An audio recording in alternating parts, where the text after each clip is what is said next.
आज हम लोग डिस्कस करेंगे neonatal seizure. Neonatal means होता है कि जो 0 to 28 डेज के बेबी होते हैं उनको हम न्यू नेट बोलते हैं। सीजर को हम फीड्स या फिर कन्वर्जन भी बोलते हैं। सीजर क्या होता है कि abnormal electrical activity in the brain. जब हमारे ब्रेन में एबनॉर्मल इलेक्ट्रिकल एक्टिविटी जनरेट होती है और उसकी वजह से हमारे बॉडी में चेंजेस देखने को मिलती है, जैसे कि abnormal motor movement, abnormal sensory perception means कि फाल्स परसेप्शन होता है, जैसे हेलुसिनेशन वगैरह होता है, तो उसको हम न्यूनेटल सीजर बोलते हैं। या फिर एबनॉर्मल एबनॉर्मल साइकोमोटर एक्टिविटी है, तो उसकी वजह से भी मुझे सीजर देखने को मिल रहा है, तो हम उसको सीजर बोलेंगे। नेक्स्ट हम लोग देखते हैं इसके आगे। A neonatal seizure is a seizure that occur in a newborn baby। ये जो न्यूनेटल सीजर होता है ये अकर होता है न्यूबॉर्न बेबी में विदिन 28 डेज। जो 28 डेज के बेबी होते हैं उनको ये देखने को मिलता है neonatal seizure. This seizure can be caused by various factor. ये जो सीजर है ये कॉज करता है वेरियस फैक्टर की वजह से, जैसे इन्फेक्शन हुआ, जो जन्म के समय जो बेबी बर्थ होता है उसके टाइम पे जो इन्फेक्शन वगैरह हो जाता है डिलीवरी के टाइम पे, तो बेबी में सीजर देखने को मिलता है। या फिर ब्रेन इंजरी हुआ, कोई भी इंस्ट्रूमेंटल डिलीवरी हो रही है और बेबी को ब्रेन इंजरी हो गई तो उसकी वजह से हमें सीजर देखने को मिलता है। और कंजेनाइटल डिसऑर्डर, कोई भी कंजेनाइटल डिसऑर्डर है इसकी वजह से भी बेबी में सीजर देखने को मिलता है। नेक्स्ट हम लोग आगे देखते हैं, इसका डेफिनेशन देखते हैं। Seizure are abnormal electrical activity, neuronal activity in the brain. जब हमारे ब्रेन में एबनॉर्मल इलेक्ट्रिकल न्यूरोनल एक्टिविटी होती है एक्सेसिव मात्रा में, तो उसको हम लोग न्यूनेटल सीजर बोलते हैं।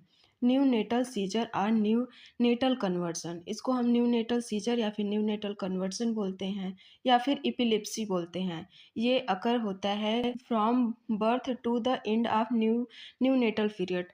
मीन्स कि जब बेबी न्यू नेटल पीरियड में होता है 0 to 28 डेज जब होने लगता है, 28 डेज जो न्यू नेटल टाइम होता है वो एंड होता है, उसका जब एंडिंग होने लगता है तो उस टाइम ये सीजर जनरेट होता है, उसको हम बोलते हैं न्यू नेटल सीजर।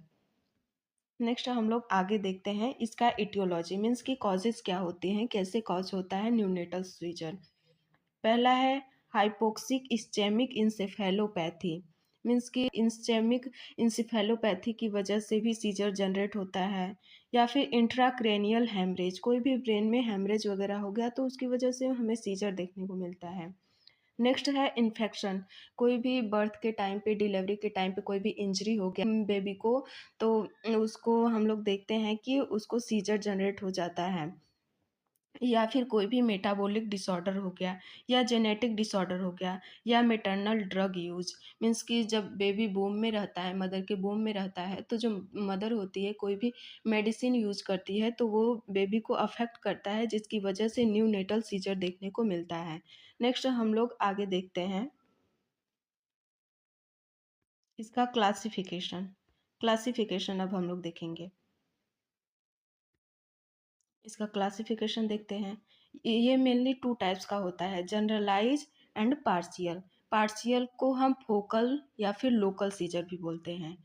जो जनरलाइज सीजर होता है वो 30% होता है, बेबी में 30% केसेस जनरलाइज सीजर के देखने को मिलते हैं, और जो 70% केसेस होते हैं वो पार्शियल सीजर में देखने को मिलते हैं। इसमें क्या होता है, जनरलाइज सीजर में इन्वॉल्व द इंटायर ब्रेन, में क्या होता है कि पूरा ब्रेन ही इन्वॉल्व हो जाता है। जब ये सीजर जनरलाइज सीजर किसी भी बेबी को होता है तो इसमें पूरा ब्रेन इन्वॉल्व हो जाता है। बट जो पार्शियल सीजर होता है localise to a specific area of the brain, ये क्या होता है कि कोई भी स्पेसिफिक एरिया में ही, ब्रेन के किसी स्पेसिफिक एरिया में ये इन्वॉल्व होता है, जिसको हम पार्शियल सीजर या फिर फोकल या लोकल सीजर कहते हैं। तो इसका जो जनरलाइज सीजर होता है वो मेनली 3 टाइप्स का होता है, टोनिक, क्लोनिक एंड मायोक्लोनिक। इसको हम लोग अभी आगे डिटेल में स्टडी करेंगे। और इसमें जो पार्शियल सीजर है वो होता है सिंपल एंड कॉम्प्लेक्स सीजर। ये 2 टाइप्स का होता है, सिंपल एंड कॉम्प्लेक्स सीजर। तो हम लोग आगे देखते हैं जनरलाइज सीजर। जनरलाइज सीजर देखते हैं। It involve entire brain both side of hemisphere. हमारे ब्रेन में 2 हेमिस्फीयर होते हैं। ये क्या करता है कि दोनों हेमिस्फीयर में ये इन्वॉल्व रहता है। इसमें जो पेशेंट होता है अनकॉन्शियस होता है, और इसमें जो पेशेंट होता है वो अनकॉन्शियस होता है।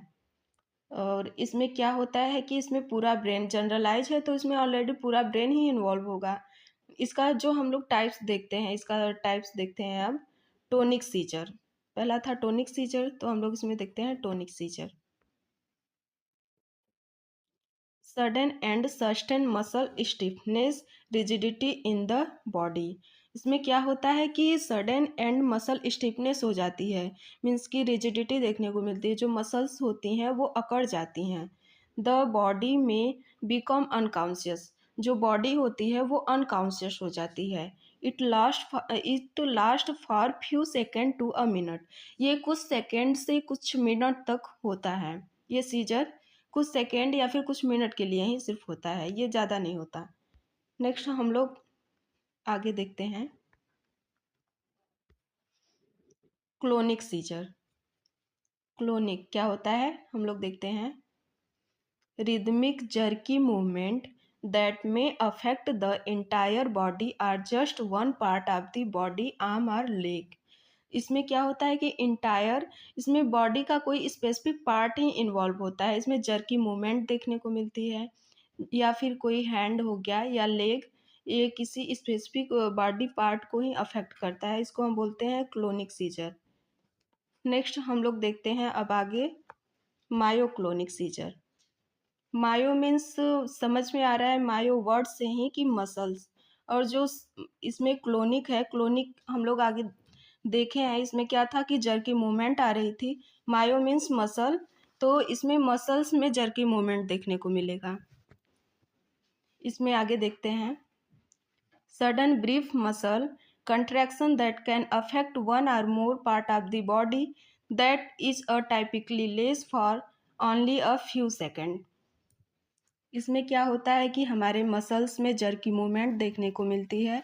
ये सडन अचानक से ही देखने को मिलेगी। ये लेस कॉमन होता है बेबी में। नेक्स्ट हम लोग आगे अब इसमें देखते हैं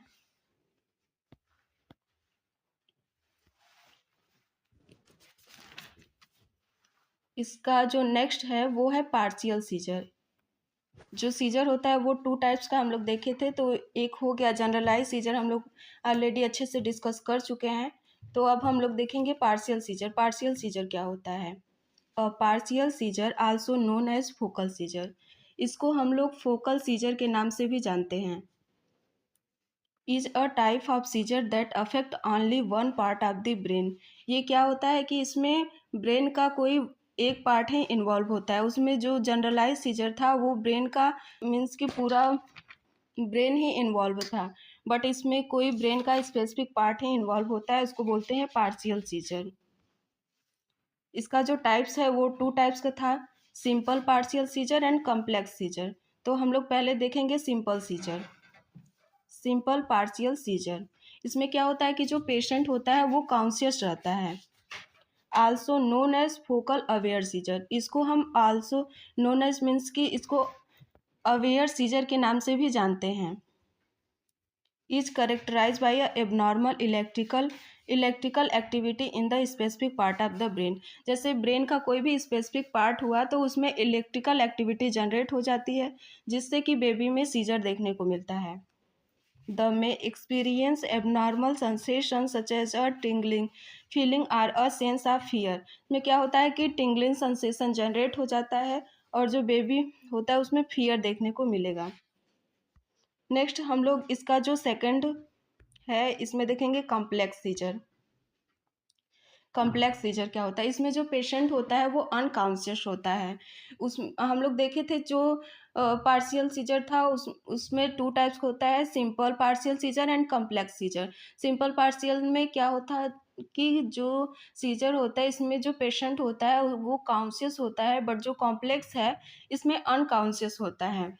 तो इसमें देखते हैं complex seizure is characterized by a abnormal electrical activity in a specific part of the brain।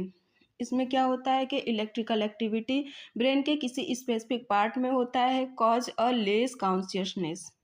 ये कॉज करता है लेस कॉन्शियसनेस, मीन्स कि जो पेशेंट रहेगा वो अनकॉन्शियस रहेगा। During a complex seizure the person. Next अब हम लोग इसके आगे देखते हैं इसका जो क्लिनिकल मैनिफेस्टेशन है, इसको देखेंगे कि क्या क्या साइन सिम्टम्स शो होते हैं बेबी में। बेबी में जो है कि ट्विचिंग देखने को मिलेगा, ट्विचिंग ऑफ फेशियल मसल्स, जो फेशियल मसल्स होती हैं उसमें ट्विचिंग देखने को मिलेगा। Twitching of the hand and feet में भी ट्विचिंग देखने को मिलेगा। The eye roll are store, hallucination, false perception, hallucination means की फाल्स परसेप्शन, जो उसको फाल्स परसेप्शन देखने को मिलेगा। एंड डिजीनेस देखने को मिलेगा, confusion and anxiety and fear. Next अब हम लोग देखते हैं इसका डायग्नोस्टिक इवेलुएशन, मीन्स कि क्या क्या डायग्नोसिस कर सकते हैं जिसको जो सीजर हुआ है, न्यूनेटल सीजर हुआ है, उसका डायग्नोस्टिक इवेलुएशन देखेंगे। पहले पेशेंट का जो है हिस्ट्री कलेक्शन करेंगे, फिर एमआरआई करेंगे, फिर जो पेशेंट उसका ईईजी करेंगे। ईईजी का फुल फॉर्म हो इलेक्ट्रोइंसेफेलोग्राम। एक्सरे करेंगे, सीटी स्कैन करेंगे, लंबर पंक्चर करेंगे जिससे कि सीएसएफ जो फ्लूइड होता है उसका एनालिसिस कर सकें, और ब्लड टेस्ट जो हाइपोग्लाइसेमिक लेवल है उसको हम लोग देख सकें। नेक्स्ट हम लोग इसका मैनेजमेंट देखते हैं कि क्या क्या पेशेंट का मैनेजमेंट कर सकते हैं। तो इसमें सबसे पहले पेशेंट को ड्रग देंगे, जो भी हम लोगों को प्रिस्क्राइब किया हुआ मेडिसिन होगा वो पेशेंट को प्रोवाइड करेंगे। जैसे फिनोबार्बिटान कोई भी टेबलेट है तो उसको हम लोग देंगे।